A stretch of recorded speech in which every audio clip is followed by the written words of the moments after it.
ទៅនោះធ្វើឲ្យចិត្តបងរំភើបខ្លាំងពេលអូនកាន់ដៃបងស្ងប់ស្ងប់ពិភពលោកដូចឈប់វិលមានតែស្នេហ៍ដ៏ផ្អែមល្ហែមនៅក្នុងបេះដូងយើងទាំងពីរបងមិនចង់ឲ្យសូវបានបាត់ព្រោះក្នុងនោះមានតែអូនស្នេហ៍ដែលបងរកយូរហើយគឺអូនអ្នកកត់ក្នុងចិត្តបងតែងតែសូវបានថាបងស្រឡាញ់អូនជារៀងរហូតមិនថាថ្ងៃស្អែកទៅជាយ៉ាងណាចិត្តបងនៅតែមានអូនស្នេហ៍នេះទន់ភ្លន់និងស្មោះត្រង់ដោយការរីកក្រោមពន្លឺច័ន្ទបងនឹងថែអូនអស់ពីបេះដូងរហូតដល់ថ្ងៃចុងក្រោ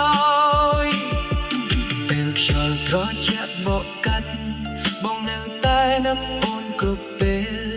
សំឡេងអូនក្នុងចិត្តបងផ្អែមជាងបទភ្លេងណាទាំងអស់បើពេលវេលាអាចឈប់បានបងចង់ឈប់ត្រឹមវិនាទីនេះដើម្បីឲ្យស្នេហ៍យើងទាំងពីរនៅជាមួយគ្នាមិនបែកឆ្ងាយអូនគឺផ្កាក្នុងសូវិត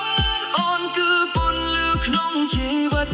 គ្មានថ្ងៃណាបង